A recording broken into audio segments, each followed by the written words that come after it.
Okay, I want to dwell on this a little bit longer. This question of judo and jiu-jitsu. And I want to actually pose a hypothetical kind of thought experiment to illustrate this. So, I'm getting ready in the near future to open up an academy here in my local town. Because there's a big need for, especially for kids. And I've got a lot of people who have reached out to me and said, hey, you should open an academy. And I'm still a purple belt in jiu-jitsu, but I'm a brown belt in judo.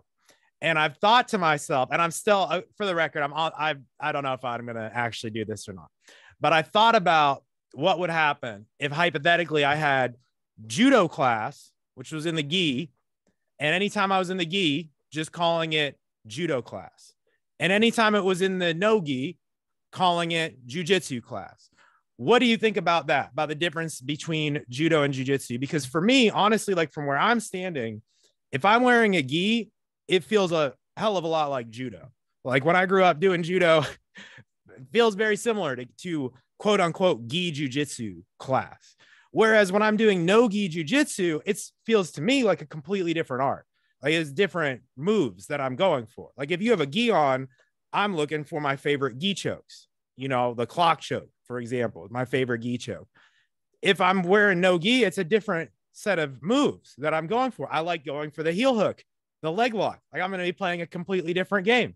I have a different set of favorite moves. So I guess, what do you think about that? Do you think that an academy that teaches both, you know, should make that sort of distinction between, you know, when we're wearing the gi, it's called judo. When we're not, it's jiu-jitsu. Because for me, in that sort of a scenario, it'd be super confusing for me to also have a gi jiu-jitsu class. Does my question make sense? Like, what would you say to someone like me who's maybe trying to teach both the no gi and the gi? Where is that line? I guess is my question. Well, I think that I understand what you're saying. I think that the error in the thinking for the thought experiment is that we're making an assumption that the adornment or the garments make the sport, and the adornments of the garment don't make the sport. When you have the gi on, you're in the gi, and when you don't have the gi on, you're out of the gi. But judo and jiu-jitsu in and of itself, they're not about moves, they're about principles that are used. And the principles, the main principles of judo, they're about efficiency, about maximum efficiency and minimum effort. They're also the four parts of the judo throw, which is the kumikata, the kazushi, the sakuri, and the kake. How to grab hold, how to off balance, how to get in, and then how to execute. And those elements are in every part of, they're in jiu-jitsu, they're in wrestling, they're in business, like how to grab hold of the opportunity, how to create some type of financial or cognitive or spiritual or emotional off balance, how to get in, and then how to execute. Like whether I have the gi on or if I don't have the gi on, I'm always using judo. So it doesn't matter. To answer the question, if I were you, I would work on getting my black belt in judo, and I would open up a judo and grappling academy as I work on getting my black belt in Brazilian Jiu-Jitsu. Because it doesn't, groundwork is groundwork. Newaza is newaza. Ne meaning ground and waza meaning techniques. It doesn't matter if you're doing leg locks or chokes or what we call kote waza, wrist locks. It doesn't matter. The groundwork is the groundwork. The rules of the sport make you attack different things. Like I have a client by the name of Jordan Burton. I met him when he was a purple belt, brown belt like you. Oh my God, he was so entrenched in the jiu-jitsu thing. He would argue with me back and forth about what jiu-jitsu is and what judo is. And I'd let him go. And now he's getting ready to be a brown belt pretty soon in judo, won the brown belt nationals in judo, trains both sports. It's been like 5-6 years now. And he was like, man, I saw how I sounded back then. because you just never studied. When you read the book like My Study of Judo by Koizumi, like you see all the techniques that these people think that, I don't know why in our short lifespan on the globe, like the human experience currently is between 1 and about 80 years on average. I mean, I just finished his book, Oliver Bertrand, I believe his name, like 4,000 weeks. That's how many weeks we have on the planet on average, about 4,000 weeks. I don't know why that people believe in this short amount of time that you have created a move that nobody has done before in the lifetime of the planet. Are you kidding me? We live in an age now where we are able to record and propagate information. That doesn't mean because you haven't seen it before on video that it never happened before. Like these people before you were doing all of these moves before you did them. We go through this iterative process where I think Keenan Cornelius said it best. You will go through the process. Jiu-Jitsu will go through the process of what judo has gone through. Jiu-Jitsu is going through this process of the leg lock game. The leg lock game is going to implode after a period of time. You're at a point in Jiu-Jitsu where people believe that to create or find out who the best competitor is, we need to have a no time limit match. Why does the match have no time limit to it? Why? It has no time limit to it because you actually have to wait for somebody to fatigue before your thing works. So if you have to wait for them to fatigue before your thing works, that means the strength, the power, all those things even the technique, if you will, is not good enough to beat anybody. Judo in and of itself, if you're standing and I hit you with the earth, you're going to get knocked out. If you go to your back and I pick you up and I knock you out with the earth, it's going to be over. When you remove those elements for the creation of play, you turn it into a cardiovascular experiment. Look how long you're talking about the highest level no gi submission wrestlers. You see how I have to say it because they're not the highest level grapplers. They're the highest level no gi submission wrestlers on the planet, and it's taking them what, 45 minutes, almost an hour to get a submission? Why? Because you remove the elements from the process that make it what it's supposed to be. Jiu-Jitsu, if it is, and it is supposed to be a combat art, then I have said this many times before. It has to follow the art of war, which means the high ground has to be the best ground. You cannot slap five and sit on your butt and say that you're in a combative art. It's not possible. It's outside of the scope of military science and military studies. There's no military that gets together and says, hey, you know what, Smitty? What I think we should do is I think we should run over here and jump in the valley and then fire up at these guys. I think we can get them like that. It's not going to happen. That's not going to happen. Name me one combat grappling sport, where you can sit down and win. It's really just jiu-jitsu, and it's questionable. And it's not even exactly. So, and the other thing is this: if you look at, I watched ADCC. I forget exactly what match it was. I think it was a guy named Craig. Yeah. Which match do you mean? When they kept giving the Brazilian guy the penalty points when he was on top. Oh yeah, that was dumb. I don't know what no one knows what that was about. So, that was stupid. I know exactly what it was about, but I don't feel like getting into it on this podcast. No, so, but yeah, the point is that the scoring is questionable at best. I think is what is revealed. The scoring is questionable. You create the situation where in order for me, like I fought against Jeff Munson in the ADCC. All right. The old school way to get out of the half guard was if the person's on their right side, left hand in the neck, right hand in the armpit, and you kind of move yourself back so they can't come underneath. The new way, you gotta elbows in and you gotta kind of push down on the ankle, which that competitor was doing, but you can't create pressure because the person will come underneath. But if you can't create pressure, then they're saying that you're not trying to pass. But the onus is not on the person who is on the top to create action. The onus has to be on the person who's on the bottom to create action. It is totally the inverse of any combat sport, man. I've never seen anything like it. Yeah, it's very weird. I think they forget about the striking. And that's why I like this advent of combat jiu-jitsu where you can do the slaps. I like the slaps. I think that's cool.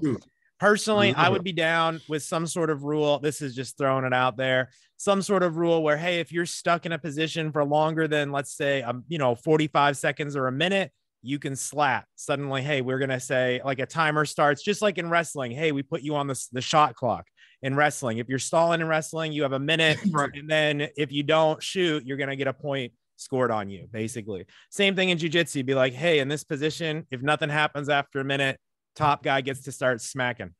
I think something like that could work. Or both guys could start smacking. That's a good point. That's a great point. But you'd see a lot more people trying to get out of mount or half guard, a lot quicker. It would add a sense of urgency. I think stuff like that could help.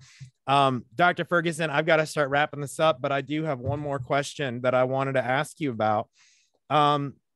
Just wanted to ask about your students and kind of the mental progress that you see happening with them. Like, let's say that you have someone who comes to your academy, never done judo or jiu-jitsu in their whole life.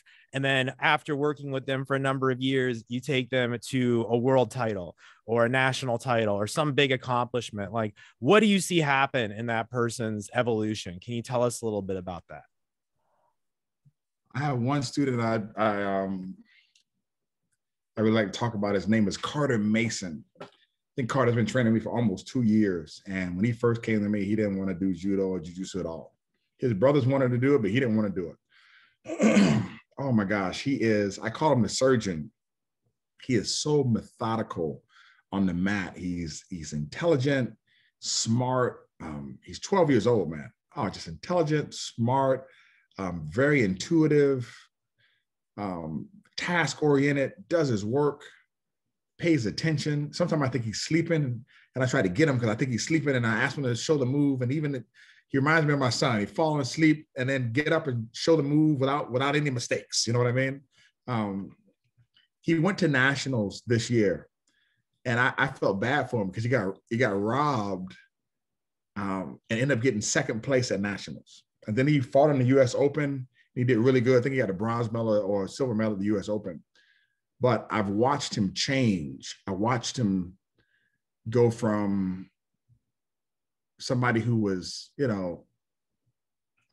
I wouldn't say lacked self-confidence. I just say wasn't as confident as he could be in himself, to the point where he feels like he's the big dog in the dojo with the kids.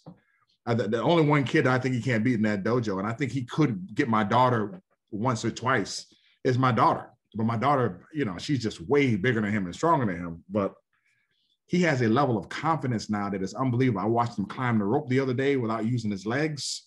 It was absolutely fantastic. I have another kid named Jackson Morales. Jackson came to my dojo. He had to be, softer than a 6-pack of toilet tissue, my man. Unbelievable. After 2 years, man, the dude he's gotten tough. He's gotten hardened a little bit. He's grown into himself. He's more confident. He believes in himself.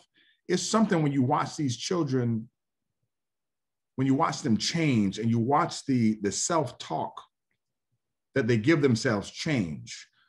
Kids would tell themselves sometimes, I can't do it. And then when they do the hard stuff over and over again, they start telling themselves, man, I can do this. I can get this done. I know I can do it. It's going to be difficult, but I know I can get this done. And you see the conversation that they're having with themselves. You see the conversation starting to change. And as much as the kids change, I can tell you this. The one thing that you need to change the most are the parents.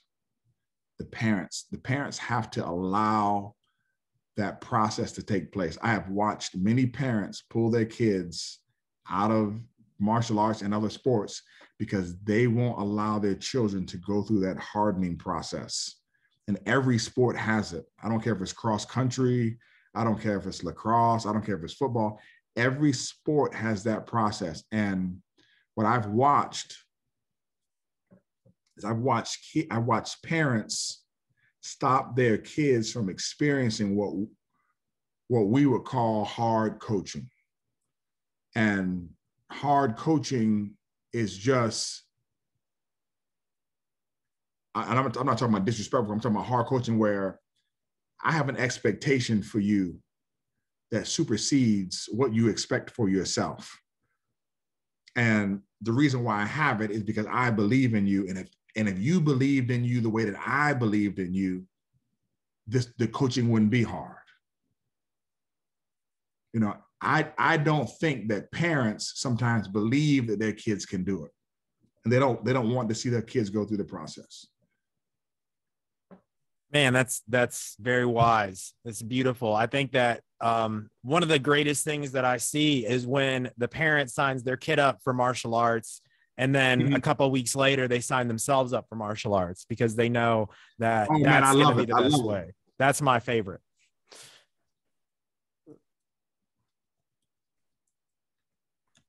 How often do you see that? That's pretty hot too, man. How often do you see that happen with your students, where you're able to get the whole family involved? I've seen it a few times, but I also the problem with it is that one, you have a lot of variables there, and when one of the cogs in that familial wheel loosens, the whole family leaves. That's a good point. That's a good point. There have been it's wonderful. Oh, I'm sorry. Go ahead. No, it's wonderful as a dojo owner because when they come in as a family, it's a nice drop of cash, and then when they leave as a family, it's a hard it's a hard hole, that you got to fill. That's a really good point, and I think the right groups stick around. It kind of goes back to what you were saying before, that at the source of it, martial arts are meant to be kind of initiatory, that, hey, it's not for everyone. This is not something where we're trying to necessarily recruit all people. However, I think that there is a balance, because I think every single human would be well served if they could at least try it. I think everyone needs to take at least a year for sure. But even if it's just a handful of classes, at least, yes. At least a year. I cannot understand how people can walk around the planet and feel comfortable not being able to defend themselves. It's just unbelievable to me. It's unbelievable. It's crazy. If you think about it, martial arts are kind of like a superpower. It's kind of like it's a human's natural way to defend ourselves, right? So could you imagine a tiger that doesn't know how to use its jaw or use its claws? Like, no, it's beyond comprehension. If you see a lion, there's no chance that you're going to be like, oh, maybe that lion just doesn't know how to use his biting ability. It's literally the same thing. Like, a guillotine choke is a human's ability to bite, essentially. If you don't know how to do at least a guillotine choke, good luck in a physical altercation.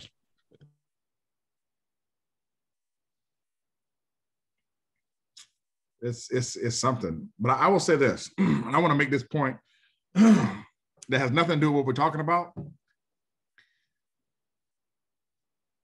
I want to say this to instructors and to tournament directors. I don't agree with allowing children to win matches by guillotine choke. And here's why. I think they need more time on the mat, wrestling around and moving and getting points. All right. Learning what we call the vocabulary of human movement as it pertains to the jiu-jitsu context. And there's no instructor, me included, all right, who is training 6, 7, 8, 9, 10, and 11 or 12-year-olds guillotine defense. You don't have the time to teach guillotine defense. You're teaching arm bars, triangles, shrimp, reverse shrimp, mount escapes, half guard, a little bit of de la Riva. De la Riva. We don't have time to teach guillotine defense. And when you have a kid grab another kid's neck, 6, 7, 8 years old, and you know that the kid is panicking, it gives a very poor read on the development of the kids. It doesn't help out the overall development. And I don't think it's a good way to win a tournament as a kid using the guillotine, because the other kid does not know guillotine defense. I've never taught any of my, I don't have guillotine defense inside of my curriculum for kids. Have you seen it?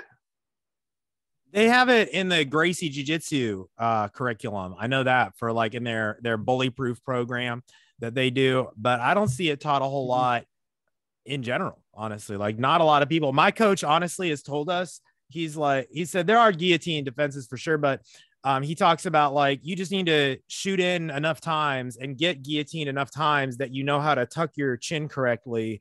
So that find the sweet spot. Yeah. Find that sweet spot. Get to the side. Right. Yeah. And he's like, just, work on getting guillotined more. So you learn that spot is what he always tells us. and learn how to come in and clear the legs. Yep. Yes. Yep. And I get that too. Yeah. But for kids, I just think that the more time that kids have on the mat to roll around, I would even go to the point of 8 and under. Man, I would let it be all points, because I want them on the mat moving more.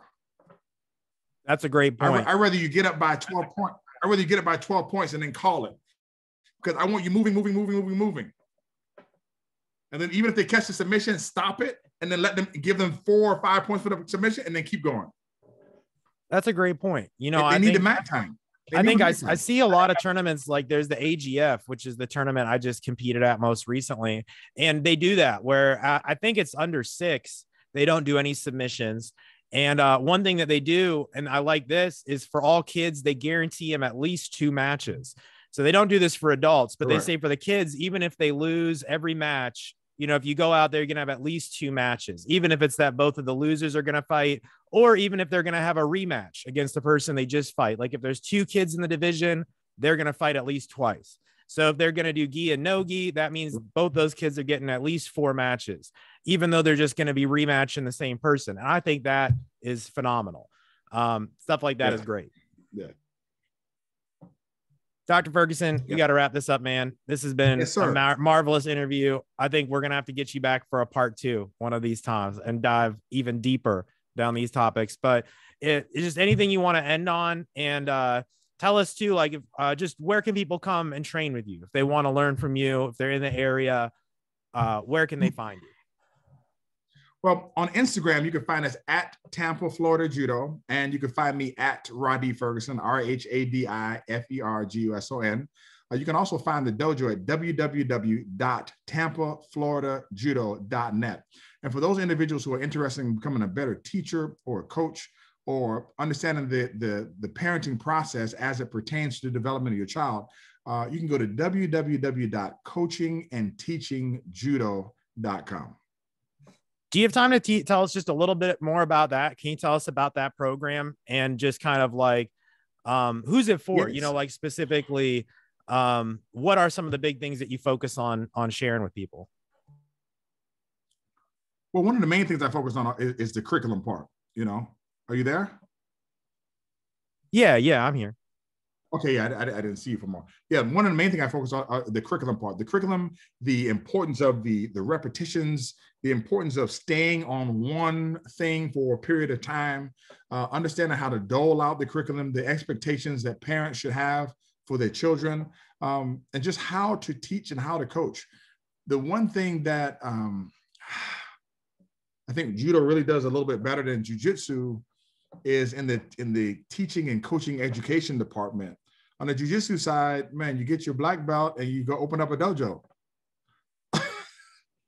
On the judo side, you know, we have safe sport training, we have coaching training.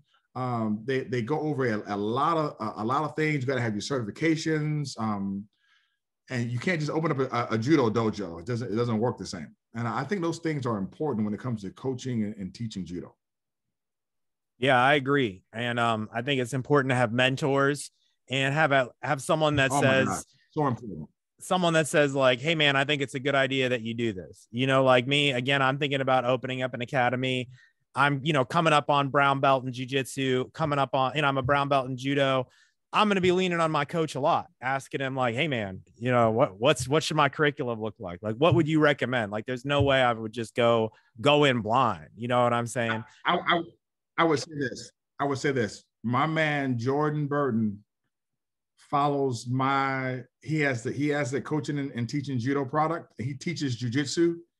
He follows the structure for his curriculum to the letter. He says, man, this has to be the best $7 I've ever spent. $7? Man, I'm going to have to get this thing. It's $7. Yeah, no, $7. Yes. Yeah, it's $7 because I love coaching and teaching. Love it. He said, that's what he said. He said, man, this has to be the best $7 I ever spent. As a matter of fact, he ended up cash apping me some more money because he felt so bad that it was only $7. That's awesome. Well, I'm going to have to give you $7 and then some, my friend, but this has been great. But hey, if you're listening to this and you want to check out everything we're talking about, go click the links down below. I'm going to put the Instagram links that you talked about. I'll put the link for your judo club and for your coaching curriculum and your coaching products. And man, Dr. Ferguson, thank you so much. This has been fantastic. I really appreciate you and your time. Thank you, Paul, man. Listen, good luck to you, man, and the rest of your career. I hope we get to talk again, man. And thank you so much for having me on. And thank the listeners so much for listening. And as I always say, I love you, but God loves you best. Thank you, sir. I appreciate you, man.